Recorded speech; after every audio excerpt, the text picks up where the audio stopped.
that part, no doubt. But he believes, the father tells him you could beat anyone in the world, he believes it. He believes it. And that's where the father served him. But there comes a time when now it's not enough anymore. At this level, it's not necessarily enough anymore. You have to be able to give him something else, and he needs something else. After seeing that. Those are the words of Teddy Atlas in regards to Teofimo Lopez Sr. and Jr. And as you guys heard, Teddy Atlas was basically explaining the belief system.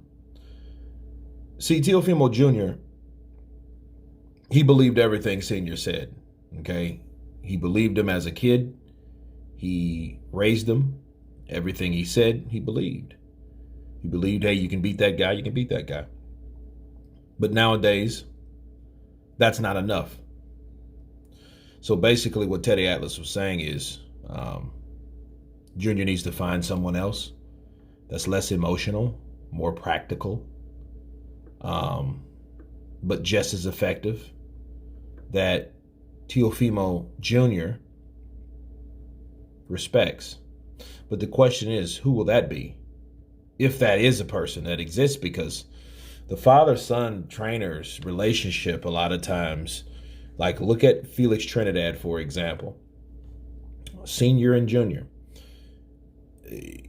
You didn't see anyone else in that. You know, I don't think that anybody, or Trinidad Jr., I don't think that Trinidad will allow anyone to have control over him like his father did. You know what I mean? That was a straight up family affair, and it was a airtight, very committed corner.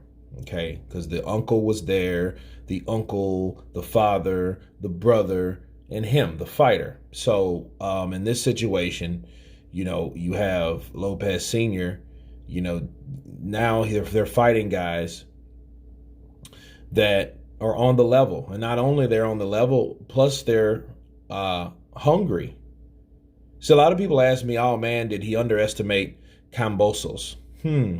I think in a sense, okay, I don't think that he just, well, I'm going to knock him out. Well, he believed he was going to do that until he got hit by this guy. That made him regroup. That made him change his strategy. That made him take a double take at the guy across from him. Okay, because when the bell rung, he had every intention of taking Kambosos' head clean off. Okay, he just paid ill regard to what was coming back, and that was his downfall. Literally. But I feel that the instruction, the misguidance, the contradiction of the things that Lopez Sr. said, he should really consider somebody else. Will he do that? And I doubt it. You know, I don't see him changing. I don't see him changing trainers. But if he does, it would be best for him. You know, and it would show you how serious that he really feels about his career. See, we really don't know how serious a fighter is until they take that L. Okay? We know of his medical problems. We know about the condition that he had, you know, and hey, thank God that didn't happen. You know, see, everything now is in hindsight. So he's getting the care that he needed, and it's a good thing they did catch that. But the question is, if he has a tear in his esophagus, how long will it take for that to heal? Because obviously it had to get air in his body that way, some kind of way. So that ain't healed overnight if this just happened yesterday, right? So the news broke yesterday. So, you know, I think he's going to need some healing. I think he's going to have to take time to make sure everything is healed properly so he doesn't develop that condition again with the air outside of his, his lungs, and can affect your heart and all that stuff and can collapse your lungs. He needs that fixed 100%, you know, and his father, of course, should be there for that. But one thing I want to point out between the Lopezes, him not being able to instruct his son when he needed to the right way. It reflects, though, that the foreign situation they were in. This was a foreign situation. This was something that none of these guys have ever experienced before. Lopez has never been in a fight like that. The closest I see him getting in a fight like that was Nakatani, and he was still beating Nakatani. Nakatani just was a tough bastard. He wouldn't go anywhere. So when Lopez landed those shots that normally take out guys like Comey and the others, Nakatani didn't go anywhere. Okay. So, but other than that, they weren't in a situation like this. This is the type of situation where they had no experience in. And the question you ask yourself is, okay, if he remains with his father, will his father deceive him again if he's losing a fight and he's in the trenches and he's bleeding and he's swelling and he's getting punched and hit and the punches are accumulating to the magnitude of people going ooh and ah and ooh, right? Will his father be unbiased enough to tell him right or wrong? And the answer is no. Okay, regardless if this is the first time, yeah, sure. But if this is other times, you don't want a guy in your corner that believes you won every fight that you have a L on.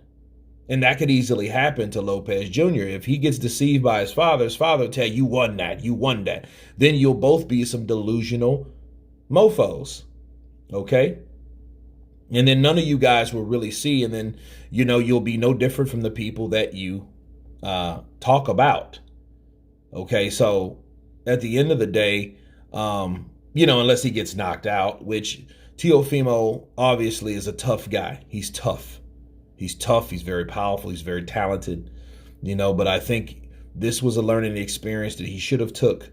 And I hope he gives this thought while he's healing properly, 100% effectively.